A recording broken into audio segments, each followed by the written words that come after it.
En filosofía empresarial y colaboradora en el programa Emprendimiento de Aston. Destacada por su gran emprendimiento y liderazgo en el ámbito social, recibamos con un fuerte aplauso a la doctora REBMANN.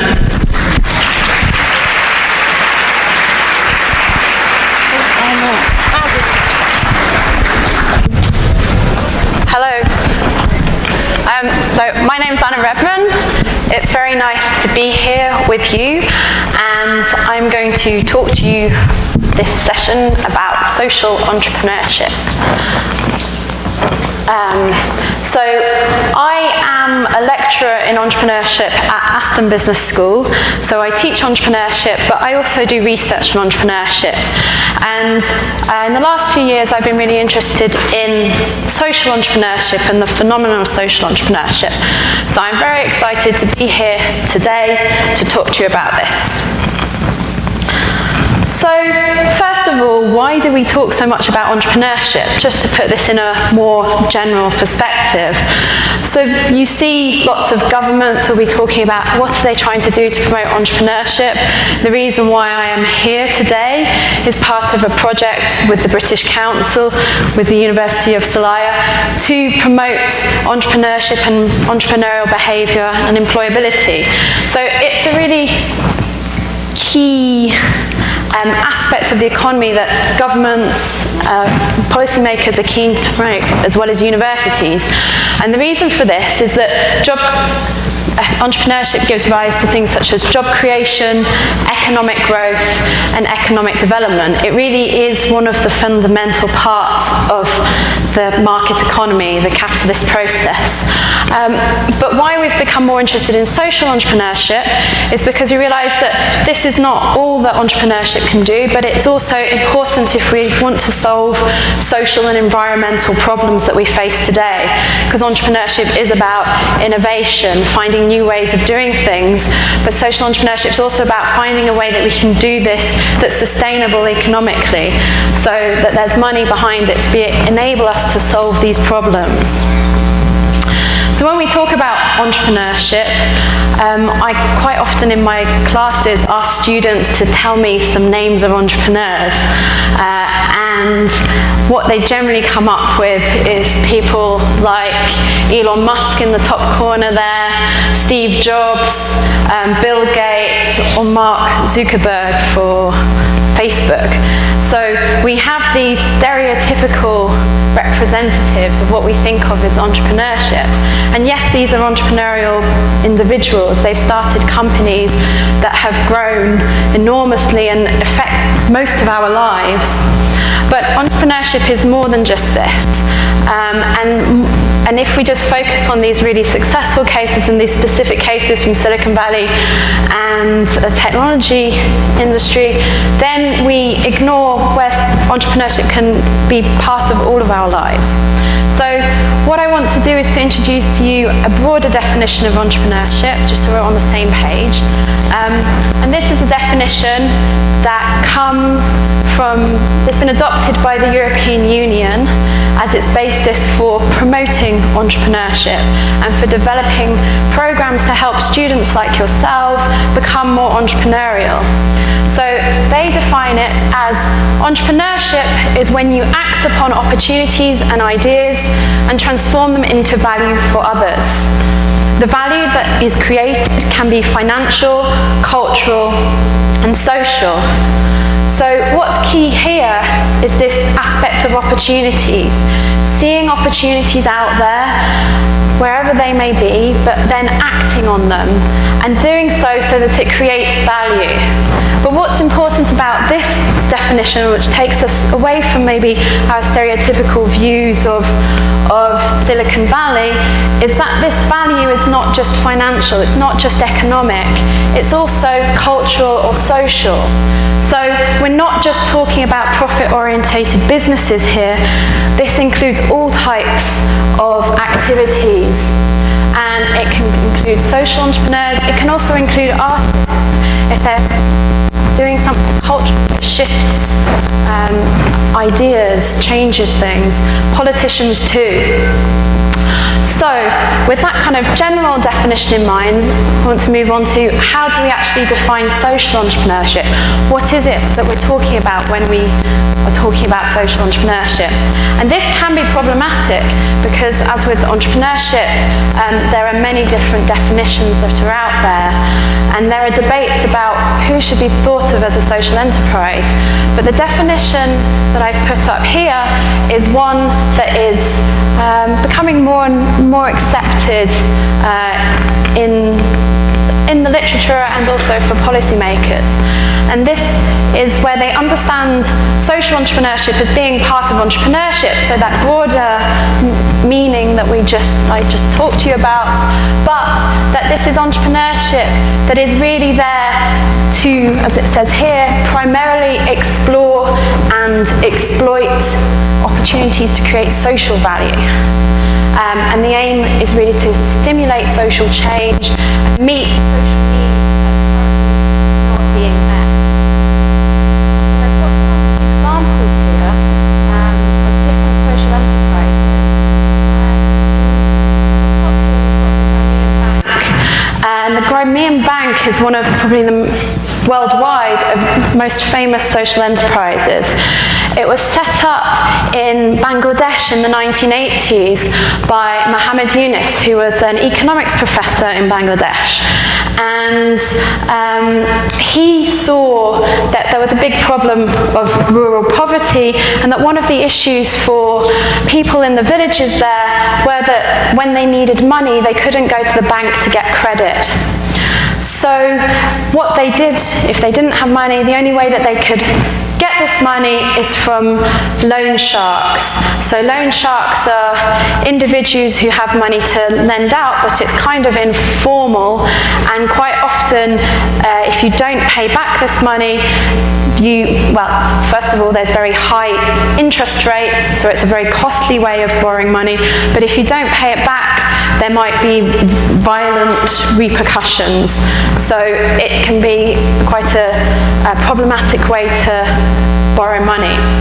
So Muhammad Yunus thought, well, why don't I lend this money to people? And he did. And he discovered that actually, although banks were saying, well, we don't want to lend money because these poor people are not going to pay it back. They don't have any collateral. They don't have any property on which they can guarantee the loan. So banks weren't wanting to lend to them because they thought they wouldn't get their loan paid back. But Muhammad Yunus has found that this wasn't actually a problem. And from this, he developed own bank, and he developed what's now called microfinance.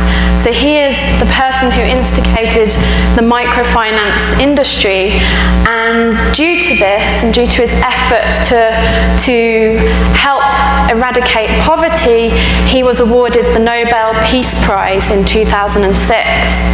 So you can see social entrepreneurs can really have a massive impact, because now we have microcredit institutions across the world. I've got a more local example for you called Prison Art. So I've got a video here for you to see.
can see there from Prison Art that this is a local example of a social entrepreneur in your region who saw a social problem, which was how do you reintegrate prisoners into society, and set up a business to enable them to do so by providing them with jobs and training, which are higher skilled jobs, so they earn a decent wage, and hopefully that will help prevent recommitting crimes in the future, and also helps them whilst they're in prison to keep connected to their families. The final example I wanted to show you is from the UK, and it's called The Big Issue. So.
There are some local, sort of regional accents in that video, so some of the quotes might have been difficult to understand.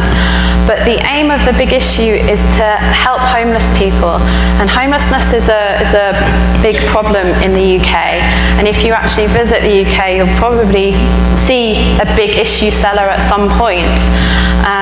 And as that video said, the aim of The Big Issue is to help homeless people to reintegrate into society, because it's very hard if you're homeless to get a job because you don't have an address, you don't have any of these. That address is important for all of your documents that you need to kind of start having a job. You also might not have all the skills that you need. So The Big Issue is a way for homeless people to earn an income. They buy this magazine off the Big Issue company that produces the magazine, and then they sell them. So The Big Issue is creating homeless people as micro-entrepreneurs. They're running their own small business, and from this they get income, and many of them are then able to be in a situation where they can start affording housing again, and then can move on to other jobs later. So through this we can see the examples of social enterprise, and how, particularly with Prison Art and Big Issue, also REBMANN back, these are using market-based strategies. So they're using the strategies that you'd use in the commercial world, but they're applying them to solve social problems. One of the things that's sometimes difficult in distinguishing what a social enterprise is that on the one hand we've got this fact that they're helping a social need. So this is something that charities do as well. But on the other hand, they're using these market-based strategies. So we say that actually we can see a sort of spectrum of social enterprises, that they're quite diverse in how they form themselves and what they emphasize. So you'll have some social enterprises which are much more on this NGO, traditional non-profit side of things, and others which are more like for-profit social enterprises. But how we distinguish this spectrum is really on the goals. So for a social enterprise, as I said before, the focus is on these social and maybe environmental goals, whereas a for-profit business will be focusing on these economic goals, maximizing shareholder value. So this is something that we can clearly distinguish between the social enterprise and the for-profit. On the other hand, for the NGO, the charity, what really distinguishes the social enterprise from the charity is this use of the market-based strategy. So charities tend to rely traditionally on donations. So people give money for a good cause, but they don't necessarily have any business elements. Whereas a social enterprise has that social cause, it's trying to solve a social problem or environmental problem, but it does it through market-based strategies, through selling products or services. Although what we do see nowadays is that more and more charities are developing social enterprises as well. So they're not just relying on donations, but they're also developing maybe other arms of their charity that will sell products such as t-shirts or mugs and so forth. So what I wanted you to think about, just as I've told you what social entrepreneurship, just to have a little think and talk to your neighbour. Do you know of any social enterprises? And then I would like to, if you've got an example, afterwards I'll ask you to put your hand up and then tell me if you know of one. So just take a moment or two, talk to your neighbour, introduce yourself. Can you think of any social enterprises? What do they do? What is their social mission? And how do they make money?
If they put their hand up.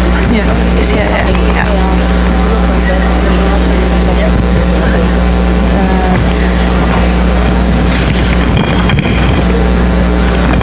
Okay then, would anyone like to share an example they know of? If you put your hand up, we've got two mics. A mic, yes.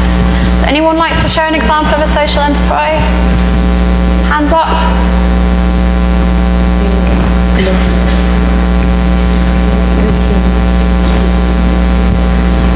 ¿Alguien va a participar? La pregunta es si conocen algo de emprendimiento social. Sí, sí, pueden hablar en español.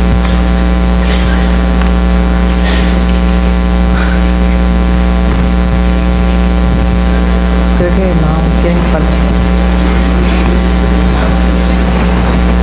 Ahorita, sí. No, que Allá.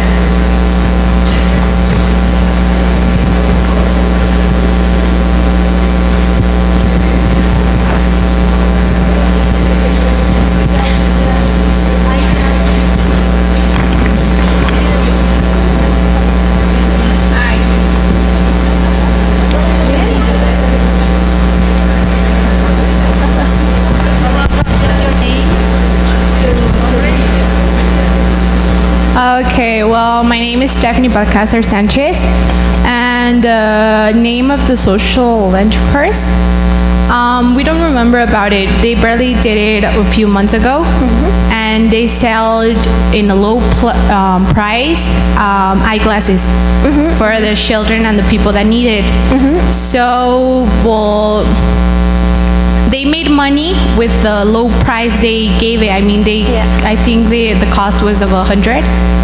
So that's the way they made money. So but they also helped. Yeah, so they were selling what the people needed, but at a lower price. Yeah. So they're finding a way to do this at low cost, so that people who are in need, who need glasses, can then get them. Yeah, it's a great example. Thank you. Anyone else got any examples?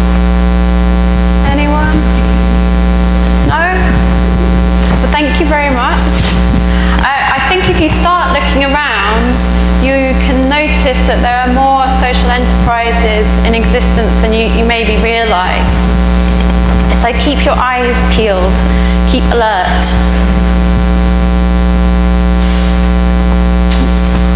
What I wanted to show you next is about social entrepreneurship across the world.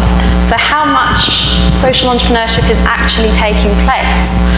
Now this is quite difficult for us to know because there aren't very good measures of social entrepreneurship.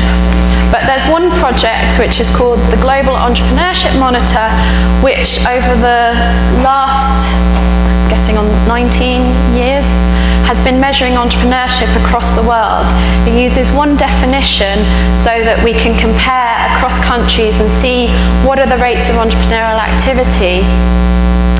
And it has recently completed in 2015 a survey to find out also about social entrepreneurship. So what they do for this survey is each country that participates, they'll randomly call up around 1,000 people, randomly interview 1,000 people, and ask them, are they involved in any entrepreneurial activity? So what they did for this survey was also ask them, were they involved in any social entrepreneurship? The way they asked this, as you can see up here, says is whether an individual was starting or currently leading any kind of activity, organisation or initiative that has a particularly social, environmental or community objective. So this is a bit broader than the definition that we had earlier because it doesn't take into account whether this community, social or environmental objective is more important than the financial one, which was key to the definition that I first gave you. It also doesn't tell us whether it's a market-based strategy, so it doesn't tell us about what market-based strategies might be used or not. So this definition could probably capture both some sort of for-profits that also have an important social mission to them, but also maybe some charities that aren't necessarily using market-based strategies. But this is the best data that we have, so going with it. Now this is a bit small, the graph, but it basically tells you across 58 countries what is the level of individual startup activity for social enterprises. So are individuals, have they in the last 12 months taken any efforts, made any efforts to start a social business, a social enterprise? And on the y-axis we have our percentages which range from 0 to 12%, and then at the bottom we have our economies, our different countries. You probably can't read it very well, but it's split up into different levels of development. So GEM divides countries into what are called factor-driven economies, so these are mainly agricultural-based economies at low levels of development. Then efficiency-driven economies, which are ones that are moving into manufacturing, are developing and moving into sort of taking advantage of economies of scale, the fact that when you're bigger there are savings to be made. And then the final lot are innovation-driven economies. So these are what we think of as the developed economies. So most European countries are in there, the US is in there. And they're the ones where economic growth is driven by generally creating new products, new services, new technology. And the reason why they do this separation is because the level of development has an impact on what kind of entrepreneurship that we see. So in innovation-driven economies, we tend to have lower levels of entrepreneurship, but we tend to have higher levels of technology entrepreneurship or innovative entrepreneurship. Whereas, for instance, in the factor-driven economies, is agricultural-based economies, it's quite often that people will start up their enterprises, but they're really for subsistence. You know, they don't have very low incomes, they've got no other choice. So there are differences in the type of enterprises. Mexico is in the efficiency-driven economy group. But if we look at this, I'm just highlighting Peru, which has the highest level of startup social enterprises at 10%. Our lowest level is South Korea, which I think is at 1.3%. So this just goes to show you, oh no, it's 0.3%, goes to show you that there's a huge range and difference in countries about the level of social entrepreneurship, as you can see with these others. If we look at where Mexico is, it's on about 2.2% of startup social activity, which is not far, it's on par with the UK, actually. On average, we find that there's about 3.2% of individuals in a country are involved in starting up a social enterprise, which is quite low in comparison to commercial entrepreneurship, which on average is 7.6%. So it is not a particularly common phenomenon that people are social entrepreneurs. It's quite rare for someone to start a social business.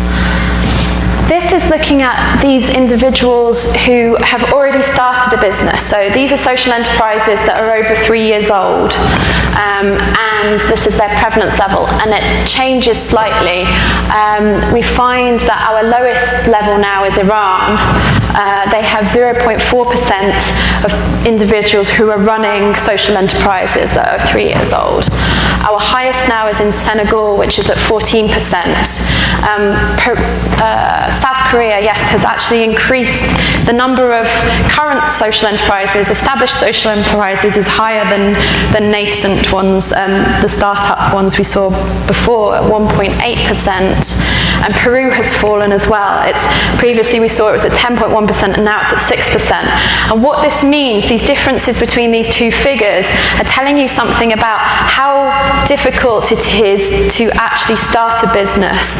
So in Peru, although we have lots of people starting social enterprises at 10%, lots of them are not actually making it through. They have what we call as a low conversion rate. So we've only got 6% of actually established businesses. So if we look at Mexico, again, we also see that there's obviously some sort of issue with conversion because it's at 1.9%, where before it was higher. And the UK has increased to 4.1%. And I think in the case of the UK, we have a very strong support structure for social enterprises because the government has really promoted social entrepreneurship as a way to deal with many of the social issues that we're facing, particularly after the financial crisis in 2009, where the government was trying to cut back its spending and instead was trying to promote the private sector to kind of fill some of these gaps. So there's a lot of support for social enterprises there.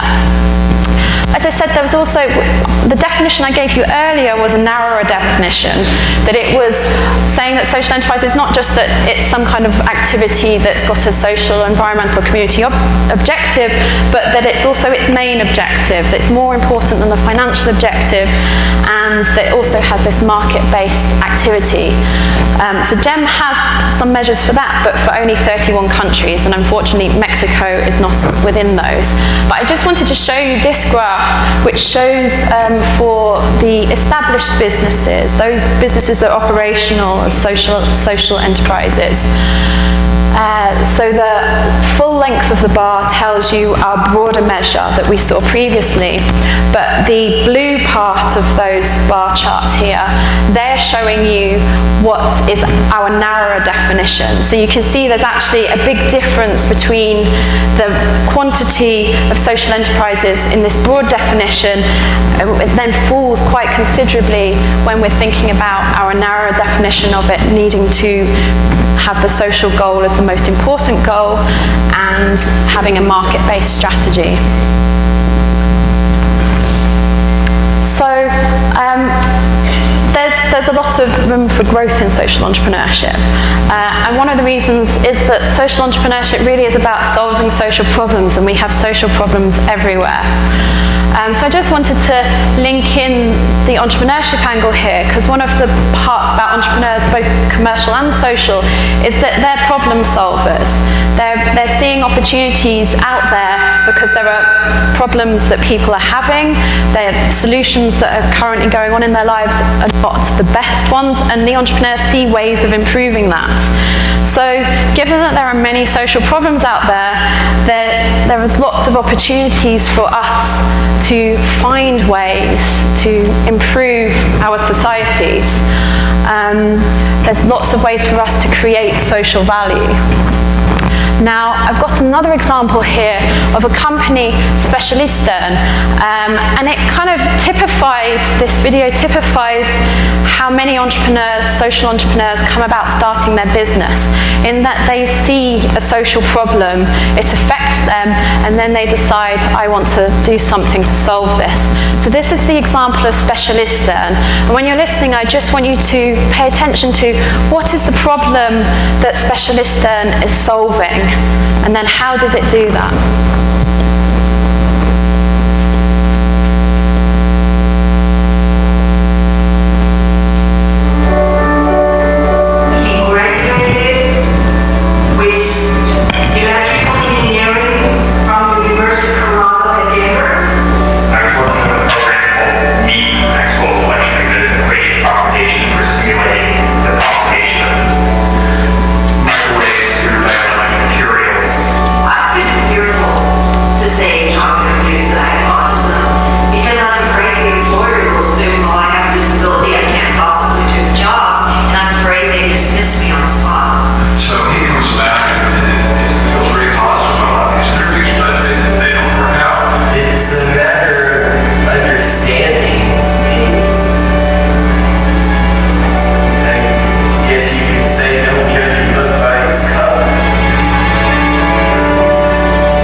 Stakeholders.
see from specialists that the problem that led to the start of it was the fact that Thorkild Sonne, the founder, his son was diagnosed with autism, and then he became aware of how difficult it is to go through the world if you're autistic and how that limits your opportunities. So he wanted to change that. And he did that really by thinking about what is it that are the strengths of autistic people and how can they be used in the job market. So he really focused on these issues such as that autistic people are great with attention to detail and they don't like faults existing, they don't like there to be mistakes. So they'll be persistent to make sure that a job is done and it's done fault-free. And there are many jobs that need these kind of talents, such as software testing or data entry and programming. So what he did, you saw there, he set up this specialist and it employs autistic people and they use these skills. And what's helpful for them is that the company understands that they have these skill sets and that maybe they don't have others, such as those that would help you to do well in an interview, but they're designed so that doesn't matter anymore. So they've redesigned the way the company works to be able to recognize the talents that these people have, and then to really empower autistic people and enable them to be part of our society with good jobs, using the talents that they have. So we've looked at what is social enterprise, we've looked at the fact that there are many social problems out there, and we've also emphasised the fact that as well as solving a social problem, social enterprises need to be having some kind of commercial strategy, business strategy, as a way to earn income. So it's really important that social enterprises not only focus on the social value creation, but they also focus on the economic value creation so that they can create sustainable businesses. So they need a business model which tries to unite these two. And from the research, we've seen that there's a variety of different business models that social enterprises use. So one of the first ones, and the one that we saw in Specialisten, is this employment model, where the social enterprise targets a certain group that's excluded from employment for some reason. In Specialisten, it was because of autism. And then it finds a way to harness their talents and give them jobs, and in some cases provide training and so forth. And then they sell the products or the services that these people are making to the market. So this is our employment model. Another model that we have is called this cooperative model. So this is where the people who are what we call our beneficiaries, so the target group, the people who have some sort of needs, they come together to form a social enterprise. And in Mexico, you have quite a few of these in terms of coffee cooperatives. So coffee growers who are very small scale will come together, form a cooperative. It helps them in terms of getting a better price when they're selling it to the wider market, but then also from their profits they can communally buy equipment that can improve their production processes. So for example, a group of coffee growers might then decide to build a central storage unit which would be better quality than the one they'd be able to afford individually. This is our cooperative model. And in the UK, this was actually one of the, in really kind of, I guess, early form of social enterprise, because in the 19th century, we had a lot of these cooperative models where workers would come together, form saving societies, mutual insurance, lots of these kind of savings and insurance. We still have these across the world, ways that workers come together to provide services to each other. The market intermediary model is where the social enterprise acts as an intermediary between the market, the customers, and then the target population. So actually a good example of this is in fair trade. So if we're thinking about well, coffee is one item that's often fair trade, but another item is chocolate, where also chocolate growers tend to have issues in getting a fair deal, a fair price for their cocoa. So they'll form cooperatives, but then you get fair trade chocolate companies that will buy from those cooperatives, make the chocolate bars and sell them. We have one company in the UK called Divine, which has really promoted this. And then not only are they helping the target population in terms of the cocoa cooperatives by offering a fair price, they're also educating consumers about purchasing goods that are actually produced with fair wages, fair prices. So it helps the target group in two ways, by buying their produce, but also by making consumers aware of what are the consequences of their consumption decisions. Another model is this entrepreneurial support model. So in this case, what the social enterprise is doing is helping a population start businesses or grow businesses, and then these beneficiaries will sell their product or their service to the market. So this is what the Grameen Bank, the example I talked to you at the beginning about, is doing. They're helping generally female entrepreneurs in Bangladesh with small amounts of money to either get their business started or to grow it. And then through that loan, these businesses will then sell whatever products or services they have. So that's our entrepreneurship support model. Then we have this fee for a service or a product model. So actually this was the example that one of your colleagues gave me earlier, where the social enterprise is producing a product, in this case it was glasses, but at a low cost, so that people who can't afford them in the normal market, in this case, are able to. So with those glasses, low-income people were able to afford to buy them. Next is a service substitution model. So what happens here, and it's also a bit similar in our final one, organisational support model, is that a social enterprise is trying to, or organisation is trying to deal with a social problem, and then it'll set up a business that is not really related to the social problem. So an example that we have are charities. So quite a famous charity in the UK, and it's also an international charity that works in 40 countries, is Save the Children, which tries to improve the lives of children across the world. So it's a charity, it relies a lot on donations, but it's also set up a separate organisation which it basically licenses its logo. So what that means is it allows other companies to use its logo for a fee. So they might use their logo on cards. In the UK, we sell a lot of Christmas cards. So at Christmas, we send Christmas cards to people. And lots of charities, what they'll do is they'll say, okay, this is a charity Christmas card. A certain percent of our profits will go to this charity. So this is one of the things that Save the Children has done. The difference between the service subsidisation model and the organisational support model is just the legal structure. So in a service subsidisation model, that the commercial business is still part of the same enterprise structure, the same legal form. In the organisational support model, what's happened is a separate entity has been created.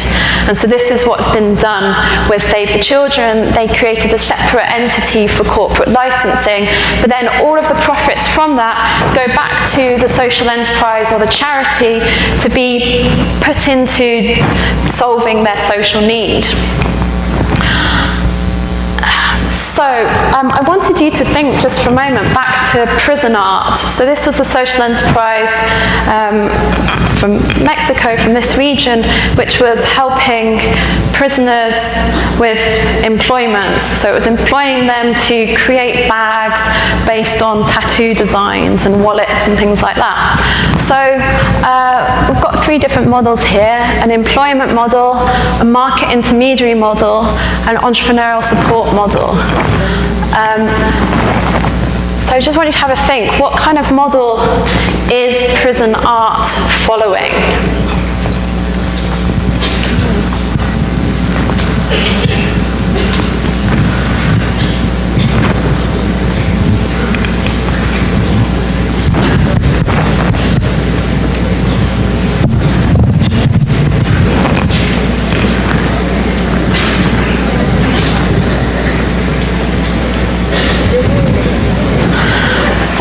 Prison art's following the employment model because it's an enterprise, and within it, it employs the prisoners to create its products and then sells them on.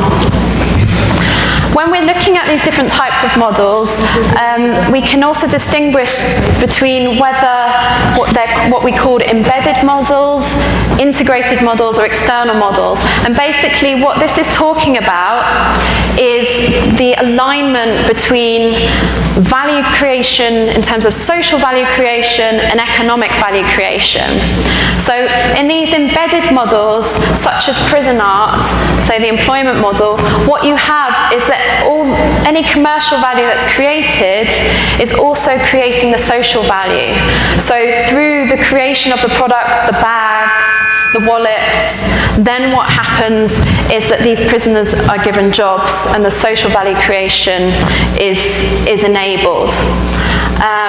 When we get to these integrated models and the external models, those were the last two I was talking about, the service subsidization and the organizational support, the links between commercial value creation, where they're earning money from, and the social value creation, how they're solving the social need, are separated.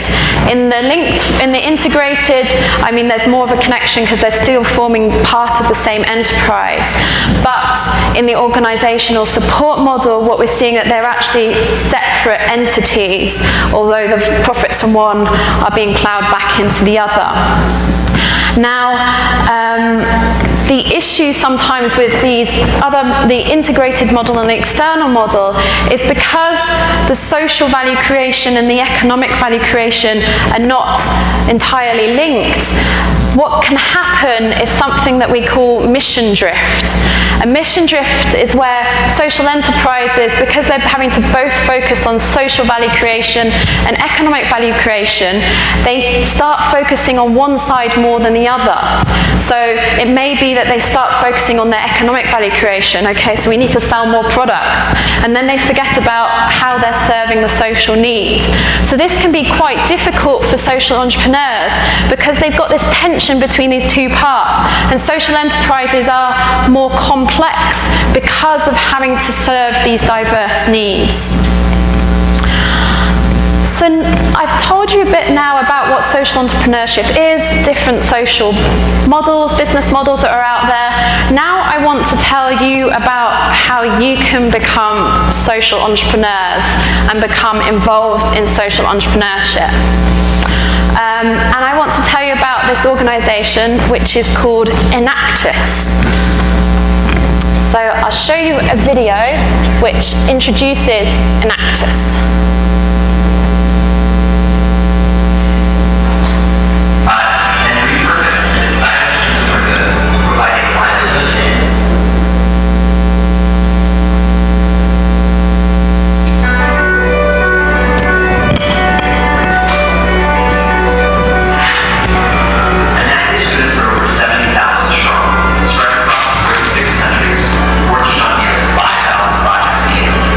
That's over 5 million volunteer hours.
introduces what Enactus is.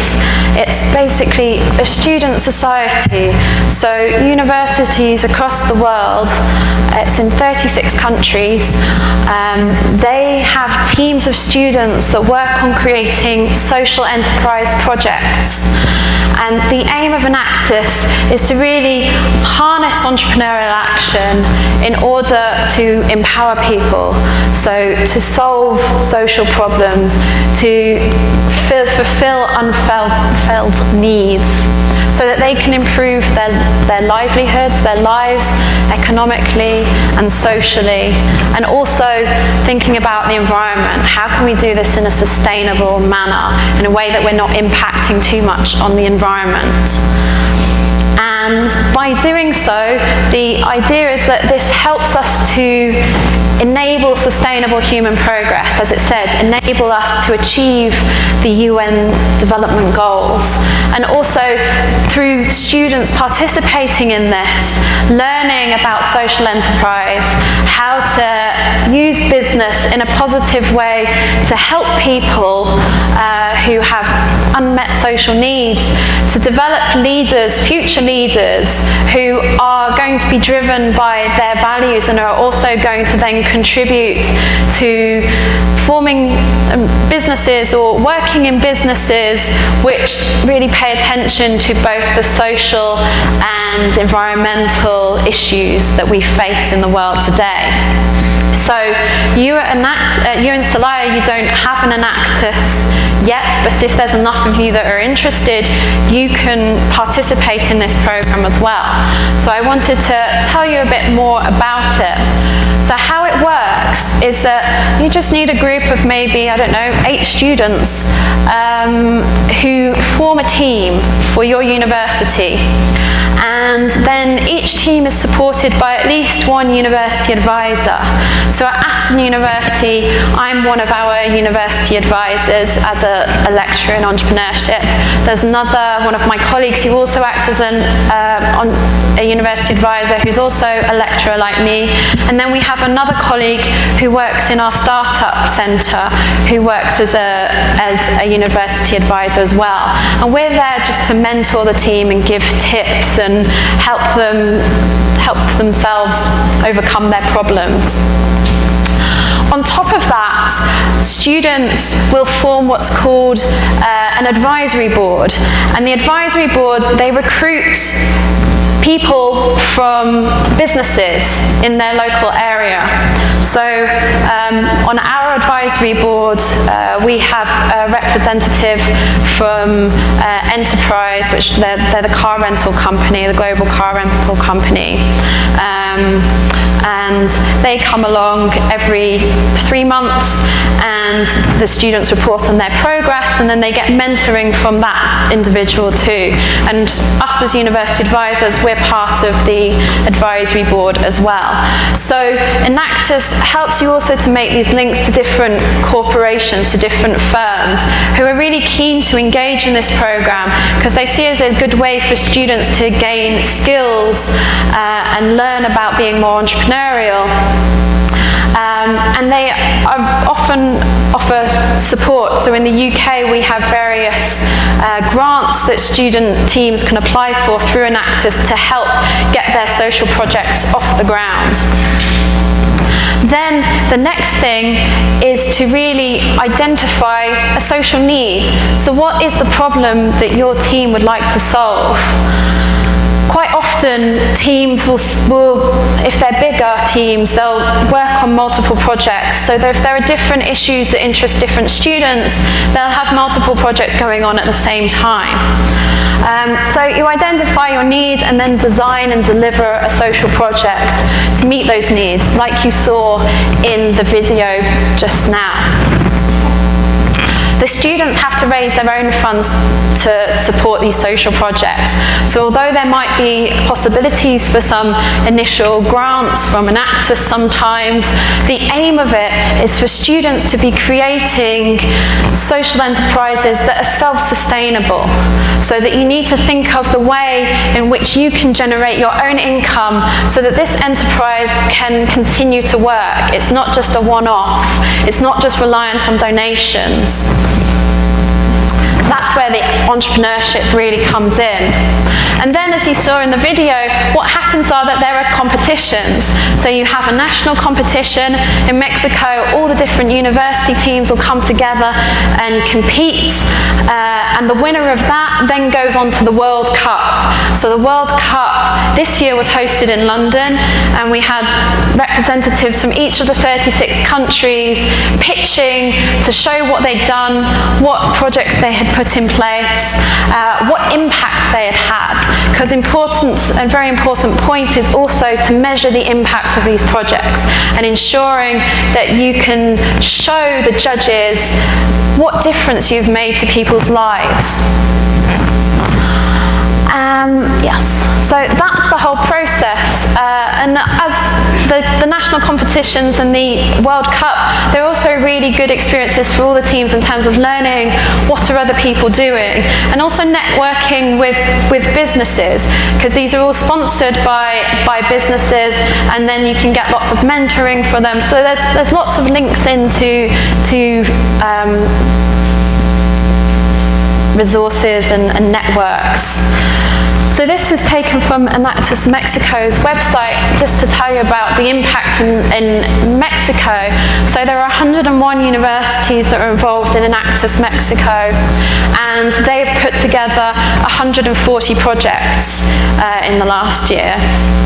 And there are 2,000 students who are participating in it.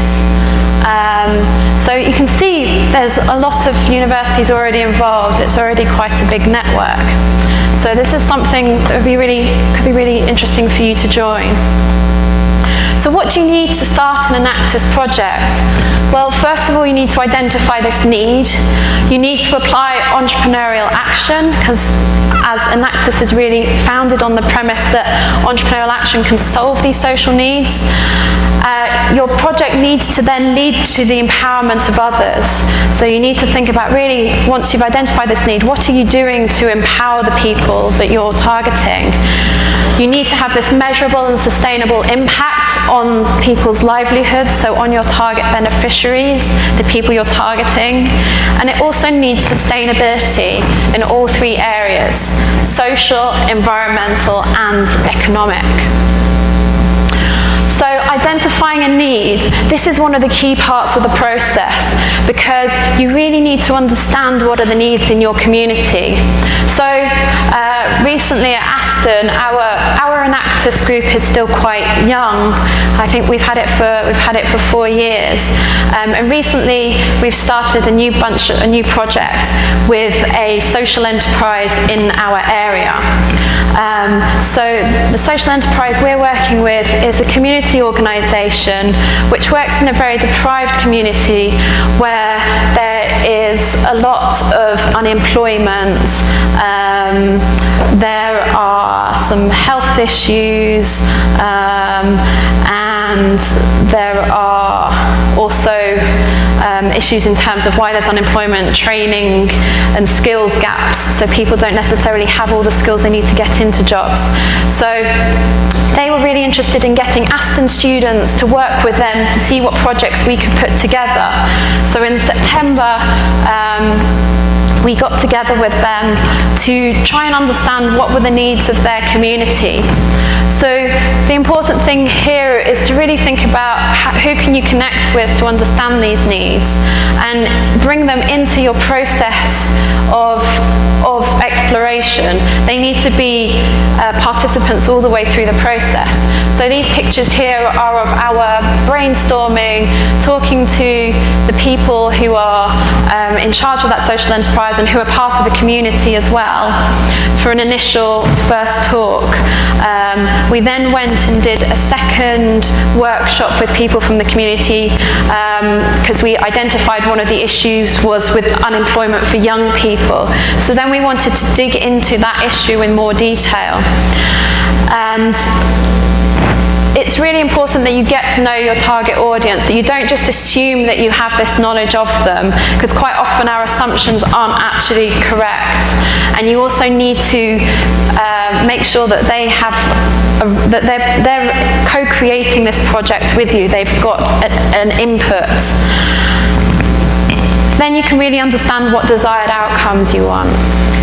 So from our project, what we're doing now, our students are getting ready to start as kind of a pop-up community cafe.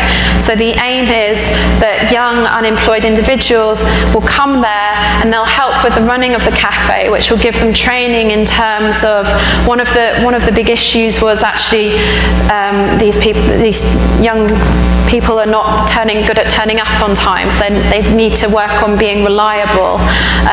They also don't necessarily have very good financial skills, so they're not very good at money management. So through participating in running this pop-up community cafe, it's hoped that these young people will then develop these skills which will help them also find jobs in the future. And through developing these skills, they'll develop the confidence to then apply for jobs and also be more motivated to apply for jobs. We're still in the early stages of this project, so we haven't yet got any impact. But this is just showing you a process to make sure that you're really understanding those needs. So, as I said earlier, ENACT is really about empowering people. So you have to think about how are you going to empower people. And ENACT says, well, what you really need to make sure is that you're teaching them skills and knowledge that they can then employ in their everyday lives. So that they're taking these skills and knowledge away with them. And that this, as I was emphasizing earlier, requires you really to communicate with the people that you're targeting so that you actually really understand their needs and don't just base them on your pre-assumed views. And this needs this collaborative approach. And the aim that we want is for really long-term empowerment. So in the video there, you saw the example of Spring Back Recycling, whereby they were getting people to recycle mattresses. I've got another video here which just goes into a bit more detail that shows the process of empowerment.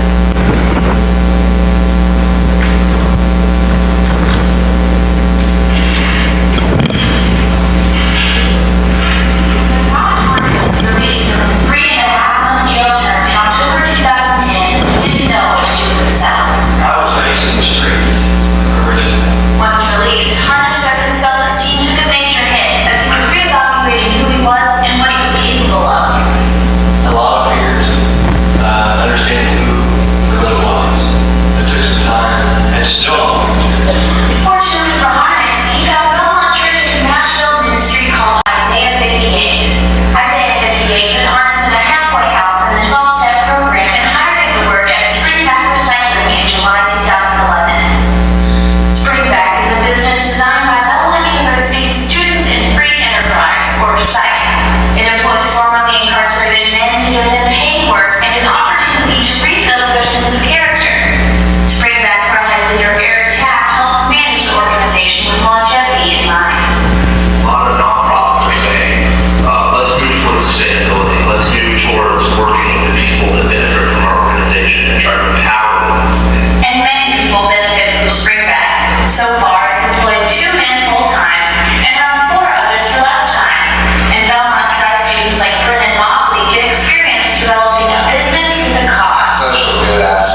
terms of Enactus, I also said the importance is entrepreneurial action.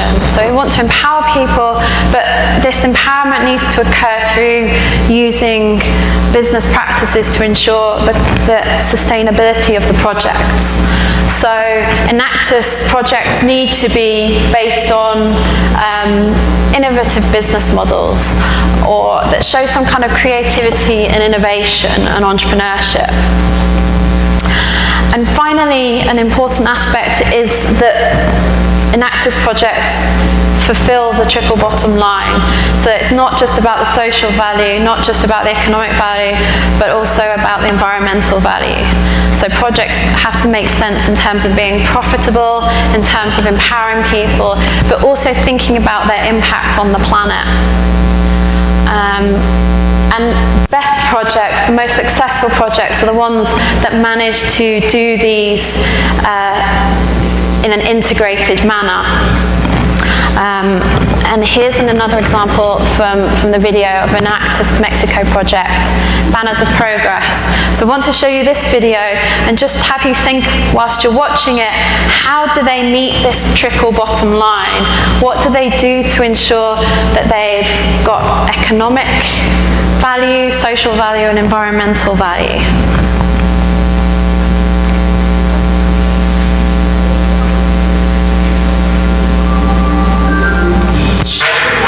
Generates a lot of waste.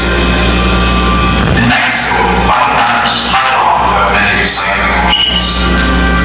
How can you upcycle banners into something better, even fashionable? Often, discard banners to struggling local artisans to create functional products that people can buy. 10 minutes. Yes.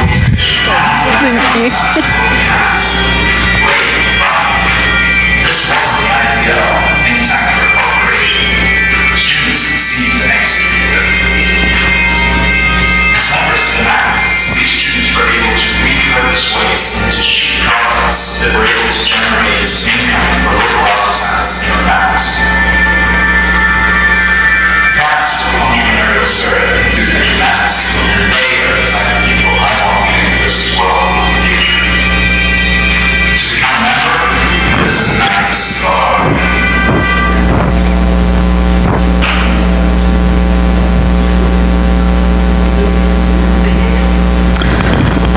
So with Banners of Progress, in terms of the environmental impact, they start with taking waste, advertising banners which would have just been thrown away, and from this they create bags.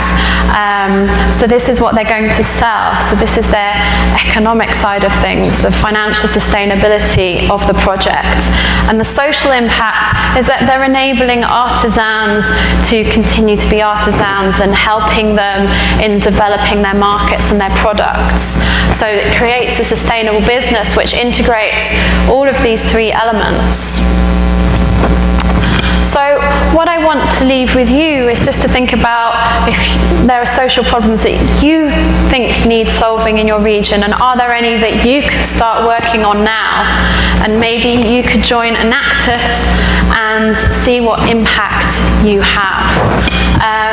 I wanted, is Mitzi? Okay. Yes. I just wanted Mitzi to tell you about a social project that she's been involved in as an example of what's already going on in the University of Celaya. So, in Spanish. Yes. Bueno, una de las problemáticas que hemos resuelto en la región gracias a esto, a los negocios sociales, es la falta de visión. Bueno, a las personas pobres, el más del 40%, un poco más del 40% de las personas de escasos recursos necesitan lentes, entonces ellos no pueden como comprarlos. Entonces esta empresa que se llama Visión para Todos hace eso justamente, da lentes a 180 pesos y ellos pueden comprarlos a una manera un poco menos elevada. Y también habemos causas como la que yo hice pasado, en la que los regalamos, los lentes salen totalmente gratuitos, entonces yo creo que es una muy buena opción. Thank you. Thank you. So there are already budding social entrepreneurs amongst you.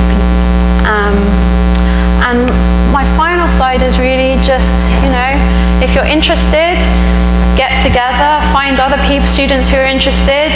You need to find one faculty member to support you, but then you can form an Actus in Celaya. And I've been in touch with Eduardo, who's the program manager for an Actus in Mexico. And he says if you're interested to take this forward, you just need to contact him. And then Enactus have the overall country organisation that provides lots of support for the different teams across universities. So there's a lot of support for you to start this programme and start Enactus. So with that, I'll just leave you and say